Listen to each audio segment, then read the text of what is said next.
রাসূলুল্লাহ সাল্লাল্লাহু আলাইহি সাল্লাম এক হাদিসের মধ্যে বলেন, সহিহ বুখারীর 4565 নম্বর হাদিস, নবীজি সাল্লাল্লাহু আলাইহি সাল্লাম বলেন, মান আতাহুল্লাহু মালা, আল্লাহ যারে সম্পদ দিছে, ফালাম ইউআদ্দি যাকাতা, যাকাত দেয় নাই, মুসিলা লাহু মালুহু শুজাআন আকরা, তার সম্পদ কিয়ামতের ময়দানে বিষধর সাপে রূপান্তরিত করা হবে। কি সাপে? বিষধর সাপে রূপান্তরিত করা হবে। লাহু জাবিবাতান, দুই চোখের উপর কালো ফোঁটা থাকবে দুইটা সাপের। তো বিষধর সাপ বিষধর টেকু সাপে রূপান্তরিত করা হবে। ওই সাপটা কি করব? ইয়াখুযু বিশিদকাইর, সাপ যাকাত যে আদায় করে না তার দুই চোয়ালের মধ্যে এইভাবে কামড় দিয়ে ধরবে। ধরার পর বলবে, আনা কানজুকা আনা মালুকা, আমি তোমার সঞ্চিত সম্পদ। তুমি দুনিয়ার মধ্যে সম্পদ জমা করেছিলা কিন্তু যাকাত আদায় করো নাই, আমি তোমার সেই সম্পদ।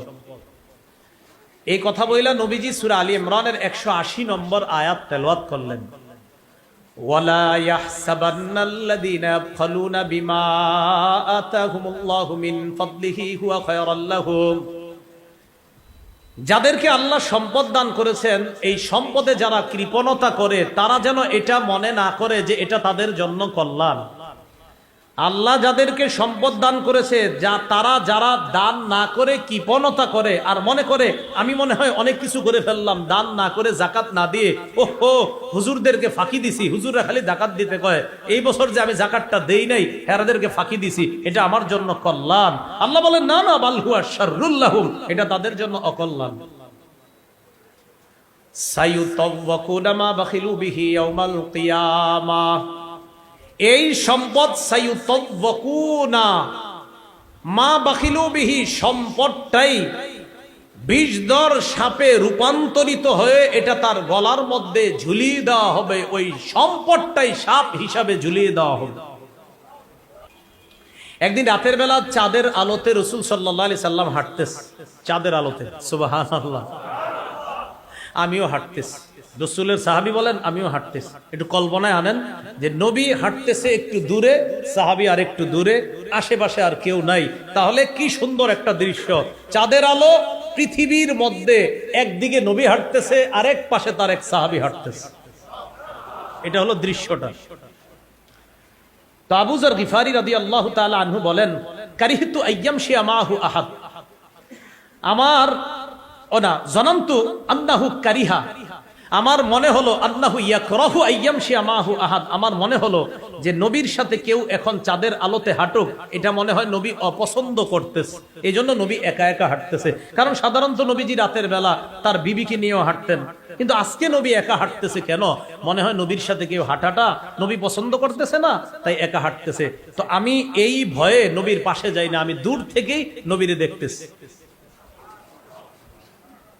ফালতাফাতা ইলাইয়া, আমার দিকে তাকাইছে, তাকানোর পর বলতেছে, মান, কে? এরকম বলে না, দূরে আছে মোটামুটি। তো মনে করে হাঁটতেছি, ওই স্কুলের এনে একজন, রাতে কোনো আলো নাই, শুধু চাঁদের আলো, কে ওই জায়গায়? তো বলে যে আমি অমুকে। ঠিক নবী বললেন কে? রাসূলের সাহাবী বললেন আবু যর, হুজুর আবু যর। ও আবু যর, জি, তাল আসো, এদিকে আসো। সুবহানাল্লাহ, কাছে নিস। এবার আবার দৃশ্যটা কল্পনা আগেন, একটু আগে ছিল দূরে, এখন রাসূল আর তার সাহাবী পাশাপাশি হাঁটতেছে। আসো আমার সাথে আসো। আবু যর গিফারি রাদিয়াল্লাহু তাআলা আনহু নিয়ে রাসূল সাল্লাল্লাহু আলাইহি সাল্লাম হাঁটতেছে।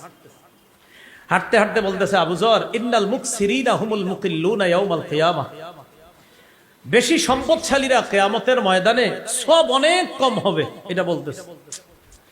এই কথা বলার পর রাসূল সাল্লাল্লাহু আলাইহি সাল্লাম বললেন, আবু যর, ইল্লা মান আতাহুল্লাহু মালা, তবে আবু যর, আল্লাহ যারা সম্পদ দিছে দেওয়ার পর ওই লোক যদি সম্পদের খরচের খাতটা সঠিকভাবে শিক্ষা করে, করার পর যদি সে ডানে বামে সঠিকভাবে তার সম্পদটা খরচ করে, সে আবার কিন্তু দুনিয়াতে যেমন বেশি সম্পদওয়ালা, আখিরাতেও বেশি সওয়াবওয়ালার অধিকারী হয়ে যাবে।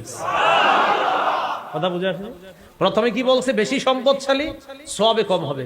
সাথে সাথে বলছে, আবু যর, তবে যাদেরকে আল্লাহ সম্পদ দিছে কিন্তু সম্পদ আবার বিদ্যা বুদ্ধি যাই না, আলেমদের কাছ থেকে মাসালা জানছে, আমার সম্পদটা আমি কোথায় খরচ করতে হবে এটা জেনে তার সম্পদ সে সঠিকভাবে ব্যয় করছে, আত্মীয়দেরকে দিছে, জাকাত যারা খেতে পারবে তাদেরকে দিছে, এতিমদেরকে দান করছে, রক্তের সম্পর্কগুলা রক্ষা করছে যারা, তারা আবার যেমন দুনিয়াতে সম্পদও বেশি হয়েছে, আখেরাতে তাদের সওয়াবও বেশি হবে।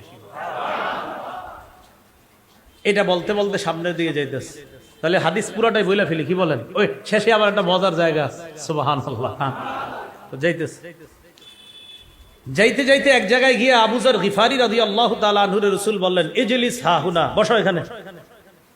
তো আমারে বসাই দিস, বসাই দিয়ে আমারে বলতেছে, আবু যর লা তাবরাহ মাকানাক হাত্তা আরজিআ ইলাইক, তুমি এইখানে বসা থাকবা, আমি যতক্ষণ না আসবো, আমি একটু ওদিকে যাইতেছি, ফিরে না আসা পর্যন্ত তুমি এখানেই থাকবা, এখান থেকে নড়বা না। তা আবু যর গিফারি রাদিয়াল্লাহু তাআলা আনহু বলেন, আমি তাকায় রইছি, নবীজি রাতের বেলা কই যে যাইতেছে আমি জানি না, শুধু সামনের দিকে যাইতেছে। যাইতে যাইতে ফালাবিসা আন্নি ফাআতালা লুবসাহ, আমার থেকে লম্বা সময় রাসূল দূরে রইলেন। বিশাল একটা, অনেক লম্বা একটা সময় অতিক্রম হয়ে গেল। হঠাৎ আমি দেখি আর নবীজিরে দেখা যায় না। আচ্ছা কোথায় গেল নবীজি? আমি দেখি নবীরে আর দেখা যাইতেছে না, কিন্তু সামনেও যাইতে পারি না, কারণ নবী বলছে এনতে নড়বা না, এখানেই থাকো। আমি চুপচাপ বসে রয়েছি। হঠাৎ একটা বিকট আওয়াজ শুনলাম। কিরে, ঘটনা কি? কিসের আওয়াজ? নবীর কোনো বিপদ হইল কিনা?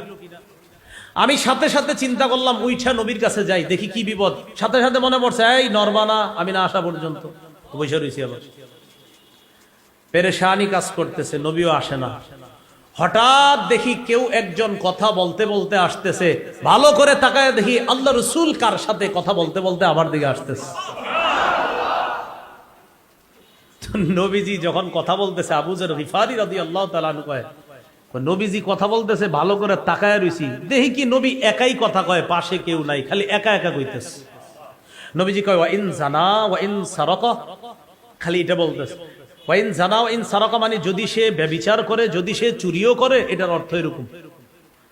তো এইগুলা বলতে বলতে নবী আমার দিকে আসতেছে। আমার কাছে আসার পর লাম আসবির, আমার আর ধৈর্য হইতেছে না, যে থুর আর কতক্ষণ, তখন যা যা ঘটছে এগুলো আমি না জানা পর্যন্ত তো আমার শান্তি হইতেছে না। হুজুর গেলেন, আমার থেকে আড়াল হইলেন, আওয়াজ হইল, আবার একা একা কথা কইতে কইতে আইতেছে। তো এগুলা আপনিও যদি দেখতেন, আপনিও কিন্তু চুপ থাকতে পারতেন না। আবু যর গিফারি কয়, আমিও আর ধৈর্য ধরতে না পাইরা জিজ্ঞাসা করে ফেলছি, হুজুর আপনি যে লম্বা সময় কোথায় গেলেন? একটা বিকট আওয়াজ শুনছি। ও, তুমি এটা শুনছো? নবীজি বলেন, হ্যাঁ। তারপর আমি ভয় পেয়েছি, আপনার কোনো সমস্যা হয়েছে কিনা?